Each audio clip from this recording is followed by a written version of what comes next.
Okay, so we are now into um, Dadaism and Surrealism.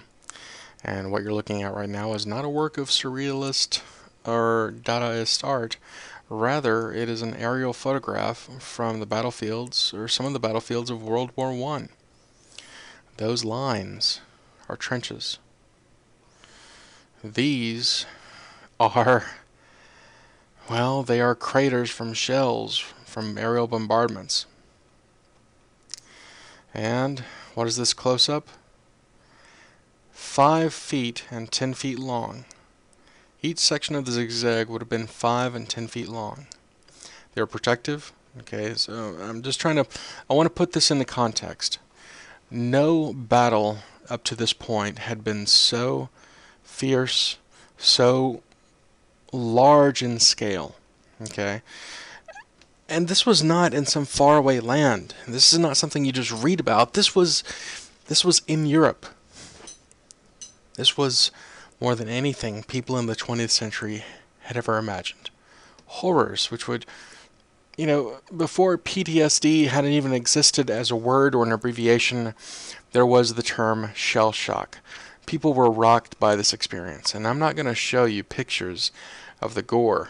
I'm not going to show you the horror, the real horror of what had happened there.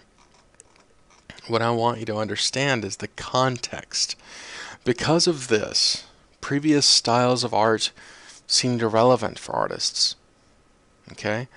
The horror of World War One made artists seeking that new avant-garde want to find something new, innocent, and not jaded by the trauma of this.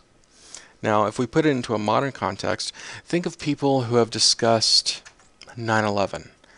You know, you might know someone who knows someone, or you might know someone personally that has experienced 9/11 in some fashion, or underwent some horrible tragedy, and they were forever changed by that. Well, whether it was the Salon in Paris or the great schools in Berlin, London, and so forth, they were changed and they wanted something innocent and playful. And so that new movement is Dada. Okay, what is Dada? Well, it's French, or it's the simple, one of the earliest words that a child knows, Dada, Papa, Father, but it's also the name for a rocking horse, a toy. Now, some people say that the definition came from an artist flipping through a book and said, there it is, that's what we'll call it. Dada was a reaction against the horror of World War One. It was a reaction against all of the old world. In the minds of some of these artists, some of these writers, the old world was to blame because it was the old world philosophy, the old world way of life, which brought World War One to the forefront. It's what made World War One happen. That was some of their thinking. So let's create something new, create something innocent. It is playful. It is experimental. Okay, so there's the nihilism, and let us explain. Let me go ahead and give you a quick explanation of what nihilism is. According to the Internet Encyclopedia, belief in nothing. Okay, after all of that horror, after all of that death and destruction, nothing had any meaning. Had value. That's nihilism. Okay, just so you understand some of these words, some of these terms, we want to put it into context and understand. What is playful and experimental? We're going to get to it. If you've already looked ahead, then you know what's coming. But let's set context to understand where it's coming from. Now, if you ever travel to Europe, chances are you will see a fountain. Okay? Not that, but a fountain. Oh, wait, that's not a fountain. That's a kid peeing. Well, maybe they have, no. Yeah, that's a fountain. That is a woman with water coming out of her mouth and her nipples. There's a boy who is spitting, a baby, a putti, remember, a cherub is all in the Italian referred to as a putti in the plural, putto, not putto, but puto in the singular. He is peeing and spitting. She is lactating and spitting. This is another fountain in Europe. Yet another fountain. Well, we got men holding up something. It looks like a ram's head, a trophy. And when we go up here, oh, wait, no. The boys are peeing and spitting water out. And up here we have a boy blowing horns and water's going all over the place. If you ever travel to Europe, chances are you're going to see many fountains. And around all of these fountains, there are typically putti, little boys, cherubs. Okay, so whether it is Rome or Germany or France, throughout Europe, there are fountains, and many times there are naked little boys peeing or spitting, or there are monsters that are actually meant to be dolphins. The Italians were not very good at carving dolphins. They ended up making them look like monsters. But that's neither here nor there. What I want you to understand is if you lived in Europe, seeing little boys frolicking in water or naked people frolicking in water was just a part of life. Okay, so this one artist, he understands he's grown up with fountains all his life, he's thinking about that, and he wants to do something playful. Makes sense. There are some great fountains, this of course being one of the greatest, the Trevi Fountain in Rome, personally one of my favorites. Let's now go to it. What do we have here? Marcel Duchamp has taken a urinal, he has turned it on its side. See, believe it or not, that's actually a urinal on its back. Typically, and ladies, if you're not familiar, let me explain this here. Urinals actually, let me find one here. Hold on a second. A urinal usually looks like this. See, that's the backsplash, and then this is the hole where the pee goes into. And, little boys will sometimes play around like pilot a bomber trying to hit the target. That's where the pee goes into and it drains. But what has Duchamp done here? He has turned the urinal on its side and called it fountain. So conceptually, for him, he's thinking back to all of these fountains that are spread all around Europe with little sculptures of little boys or big sculptures of little boys peeing into them. For a European, that kind of joke makes total sense. But for the modern New Yorker of 1917, that's not art. And so instantly it was reviled, it was jokes about, and he was kicked out and said, that's not art. GTFO. But think about what's happening here. World War I, all the old philosophy, all the old world said, art and what they were doing was bad. We have to create something new and innocent and playful and not bogged down with all the old world philosophy that brought about World War I. We've seen violence. We want something completely different from all of that horror. Thus, Dada is born. Playful, playing on the old world and playing on something new. Here he takes a print of the Mona Lisa. The Mona Lisa, again, this classic monument or testament to beauty and this timeless work that's priceless. What does he do? He puts a mustache and a beard on the woman, and then at the bottom he writes an abbreviation for the French term, LHOOQ. Now, LHOOQ is an abbreviation for a statement, but if you look at it in the backwards, it spells a word in French, cool. Cool is the French word for ass. Or, if you hear it in Spanish, like in a song, you might hear culo, talking about ass. And in this case, the abbreviation says she has a hot ass. So again, Duchamp is flicking his thumb, making a joke about classical beauty and classical knowledge. He's taking our preconceived notions of what is beautiful and what is art and just representing it. See, we've never looked at a urinal as a work of art before, but he puts it on a pedestal, says it's art, and represents it. And now it challenges our notions of what art is. Does that make sense? Let us go to the next artist, Jean Arp. And I'm open-minded when it comes to art, but this is one artist that I usually call BS on. What does he do? He says, I'm going to take some pieces of paper, I'm just going to rip them up, and wherever they fall, that's the art. I find it very hard to believe that those pieces of dark and light blue fell exactly there. If they did, great. If they didn't, that's fine. It's still kind of a pretty image. I would hang it in my bathroom or my hallway. But that speaks to the playful innocent, or the attempt at playful innocence of Dadaism. Okay? And why are they doing this? Because they want a new visual language. A new innocent visual language, just like all of the other artists that came before them. For the last 150 years, there has been a race to be the next great new thing, the avant-garde, the vanguard of originality in tastes and beauty. While this is happening, there's also the movement of surrealism. Surrealism is influenced by Dada, but it, takes on a whole other meaning, taking on existing things and playing on ideas, and that's what we want to talk about now. To understand the reference here, because many of these images, many of these works of art make reference to something else. Here we have The Grand Odalisque, The Grand Harem Girl by Jean-Auguste Dominique Ingres. He has masterful technique. It follows the neoclassical tradition.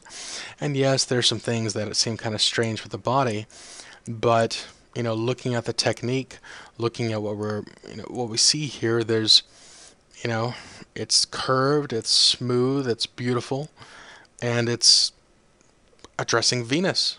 What do we have here? We have another back, another smooth shading, right? But then he puts the violin marks, or the little holes that we see in the violin, on the soundboard, or whatever you want to call it. I'm not a musician. I don't know exactly what they're called. He puts on those pieces of a violin, making a play on words, calling this the violin of Ingres. Again, taking the back of the woman, taking what we know and representing it in a semi-playful, or in this case, surreal fashion. So obviously you have your book, but let's just remember, what is it?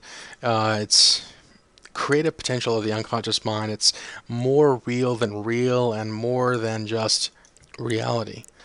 It is taking on something beyond reality, presenting that, or taking something and representing it. The Met will give you this, long essay on what surrealism is about. You can see that, not only in the work, but here and in the text, that it is influenced by writers. It's not just an art movement, but it's an encompassing movement of artists, writers, playwrights, all working together. And the medium of photography lent itself very easily towards the idea of surrealism by layering images, by layering meaning, by mixing them together. In this case, he combines a violin with a woman. Man Ray is one of those great collage artists and surrealist photographers that, if you're interested in photography, you might get a kick out of looking at his work. So meanwhile, let's think about what has been influential before. What has been exotic and new for artists in Europe? Originally, at first, it was China. Later, Japan. And later after that, India, the Near East. To an extent, a couple of other countries, the far-off Mesoamericas, but not so much, because we weren't concerned about their culture. We were more concerned about taking their gold, taking their coffee, and taking their chocolate. But now, it is in the North American continent that we look at the artwork of the First Nations. The First Nations are the true Americans, the Native Americans, however you want to call them, looking at their work and how they have represented the body. This Zuni carving represents the human body in a way we haven't seen before. Okay, is it primitivism? Is it something abstract? No, it's just a Zuni carving. The Zuni carving has broken the body down into a fashion that is, for European artists, novel, new, innovative, fun. What do? They don't necessarily copy it, or wait, no, yeah, they kind of do copy it. They pick out what they like from it, and they give it their own twist. One artist that is famous for his very simplified compositions here is Paul Klee. And of course, you cannot talk about surrealism unless you give a little time to talk about Salvador Dali. Of course, most famous for the melting clocks. Dali would be one of the big champions speaking up to surrealism, the automatic writing, the automatic drawing, the unlimited creative nature of it. He's but one of several great artists that came from this period. Unfortunately, the book, in class we don't have time to talk about every one of them, but I would like for you to think about how surrealism like Dada, plays on just being playful, representing things in a playful manner and taking us somewhere else that we have not been before. Another great example of that is king playing with a queen. It takes different styles and represents it, but what happens here is something very familiar with a new twist, a chess game. Now, the king is easily identified, the queen is easily identified, and of course the pieces are there. You don't have to understand chess to understand what's happening here. The man is playing with himself, right? Well, the man is playing with pieces, but he's playing by himself, but he's playing with the people. Do men play with other people? Do men toy with other people? I imagine if we were in class, some people might be nodding their head yes. Some men might be offended, like, I don't toy with people. Well, I'm not saying all men, but I'm saying some. Or do people in general play other people like pieces, like toys, without any care for who they are? That seems to be what's happening here. The man shown as this, and if we think about hierarchical proportions, he's the largest, so it is implying that he's the most powerful, he's the most important, and because of that crown-like horns, he is the powerful creature, and he is in control of all the pieces, and he just plays with them and does what he wants. It's playful, it's sarcastic, and it represents, again, those things that we think about or we know. So that's another aspect of surrealism. Think constantly about, perhaps, what I have listed here. Free association in art between literature and art. Think about myth, fear, fantasy, and dreams. It's only for the last 100, actually, the idea of drawing upon dreams or using dream as inspiration or even painting or illustrating a dream is relatively new in the history of man, the species. Dreams have only been a subject for the past, say, 50 years. So there's still a lot of ripe material to come from dreams, fear. Myth has been explored in the classical tradition and in many traditions. So now let's see how we can play with myth and make it not so fearful. Make it playful or turn it on its head. I think in a way, that's what we're seeing in this sculpture by Ernst. Another surrealist, though not as surreal as others, rather, is the work of Henry Moore. Henry Moore, this sculptor that survived the Blitz in London, spent much of his life, or spent a large portion of his life during World War II, underground, was surrounded by people like him, just enduring and soldiering on, keeping calm. And in this, we see the sculpture of the reclining mother figure. If you take a moment to look at it, you might be able to see the head, the shoulders, the arm coming down to the hips, or the torso coming down to the hips, and there they are. They're not quite sitting comfortably. It seems like she's kind of leaning up or sitting up against the wall as her leg comes up and down abruptly, while her other leg is kind of stretched out and in front of her. Moore would continue to work with figures in this very simplified fashion, giving us just enough to understand what's there. It's very kind of gestural, but it's still dreamlike. Whoever chose to put the sculpture here, I think, was a bit of a genius too, because the sculpture really contrasts the man-made symmetry and geometry of those windows. Now, moving on and continuing with that kind of playful or dreamlike situation is Alexander Calder. It is Alexander Calder that gave us the Mobile. Some of you probably grew up with a Mobile above your bed, and it is Calder that first started making these. Can sculpture be surreal? Of course. What can we do to sculpture that hasn't been done? Movement. Calder takes pieces of metal, puts them on a wire, puts them on other beams, and then hangs them. They don't stay still, they move. So in a way, it's alive. It's not the same each second. Moreover, it's interactive. When you walk by, the wind that you create from your body as you walk by, or simply waving your hand in front of it, would make it move. So there's again, a very playful nature to the work, and something new that has not been done before, moving sculpture. Now, sculpture did not move. Sculpture was beautiful and meant to be admired for its talent, its beauty, and so forth. So there is that. And while we're looking at it, I would encourage you to think about this. Can you imagine a sculpture like this, but in fact weighing 8 tons? Where these rods holding these pieces of metal are in fact 20 feet long. Some of Calder's pieces, were pretty much the same size as a baby's mobile above their bed, but other Calder works were quite massive, which made you reevaluate your space and your own self in comparison to this moving work of art. Elsewhere, so far we've talked about what's going on in Europe. We haven't seen a great migration yet of artists because of World War II, so Paris is still strong and influential. Meanwhile, in the Americas, we're still looking at other isms and other styles that have kind of just come across the water. It's not that they're behind the times, it's just that those other styles are still relevant in the United States. Regionalism. I might have talked about this before. If you go to Savannah, you're going to get a different kind of barbecue than you get in Memphis.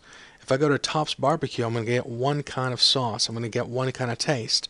But if I go over to Carlisle, go over to Nick's, or if I go to the Roadhog in Beebe, I'm going to get very different barbecue there. Or if I go all the way down to Lubbock and get barbecue in Texas. So this is basically that idea of regionalism. The same idea, but just in a different flavor. On the one hand, we have the Cubist influence of Jacob Lawrence. Clearly, look at the angle of her shoulders. Look at the way she has been simplified, and you can see the influence of Picasso's Cubist style in that work. Meanwhile, we see realism in the work of Grant Wood's American Gothic. It presents life as it is. It's not romantic, it's not mythical, it's not historical, it's just life, very straightforward. Meanwhile, Edward Hopper, he kind of combines, some of these different ideas of realism with more post-impressionism. You can see that there's an expression there that's not so hard like Wood, but still very specific to that area. His work is often lonely, often very quiet, rich in color and intimate.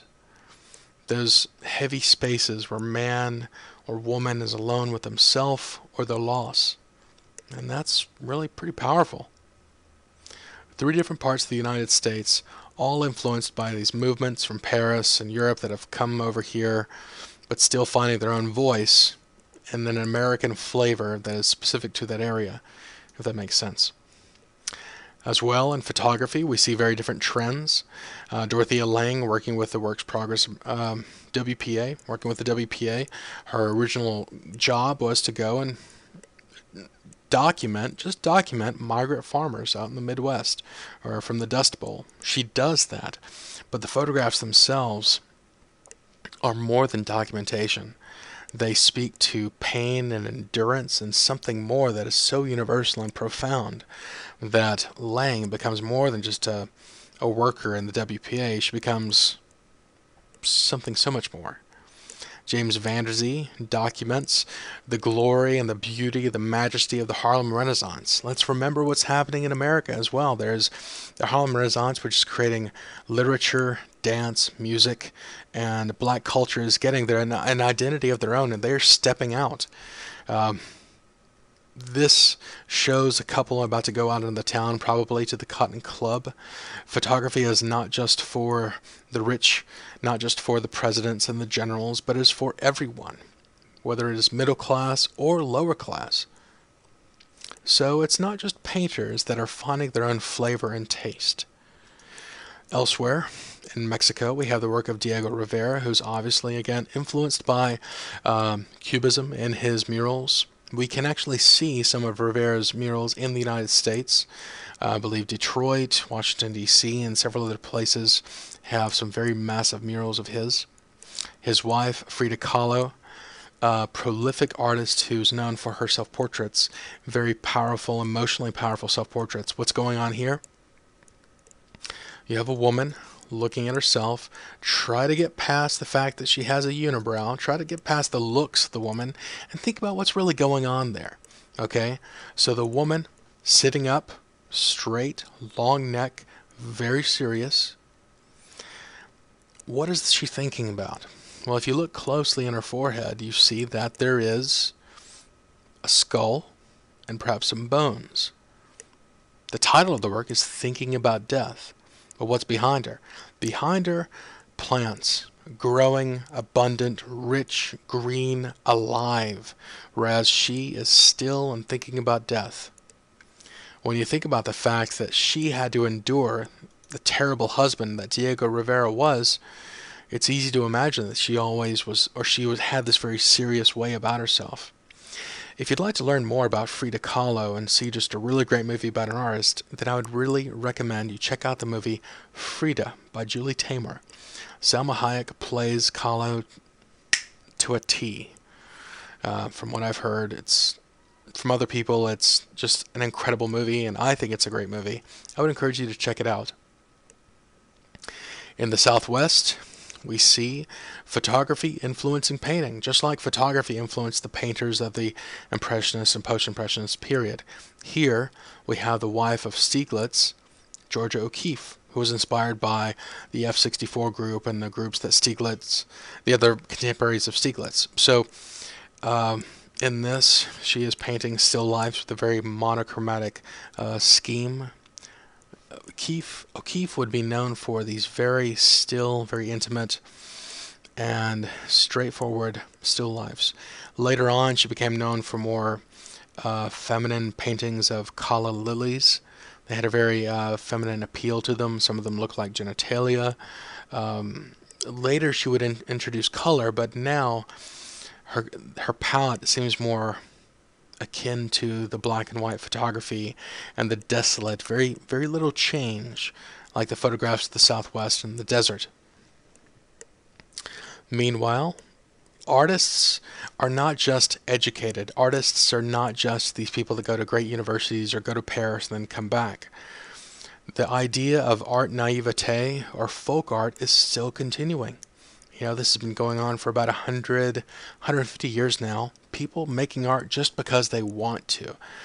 And that's a beautiful thing. Whether it's Grandma Moses or whether it's Horace Pippin, when I look at this, I can easily see the message. It's a family that is, you have the aunt or the grandma in the back making a quilt while some of the family members or two family members play dominoes, and perhaps the one in the background there is just kind of sitting and waiting for their turn or just watching or listening. I've done this myself as a child, watching my family play cards or just talk at family reunions. My uncles would play and talk and drink and smoke, and I would just kind of sit there. And you don't need a lot of detail. You don't need to go to a great academy to understand that very personal notion. So the American folk arts tradition is continuing, which is a beautiful thing. Lastly, in the far Southwest, we have transcendental painting. So if we can paint our dreams, if we can paint our fears, if we can paint these things, the question now is, why do we even have to paint things? Let us paint the spirit of the thing. Let us paint what cannot already be seen. Let us paint the essence. That is the idea behind the transcendental painters. Obviously, the transcendental painting movement did not last very long, otherwise we would see more of them. Transcendental painting lasted about as long as the Harlem Shake, or probably about as long as the Nene will last. This is just a small sample of the many different styles for the avant-garde at this time.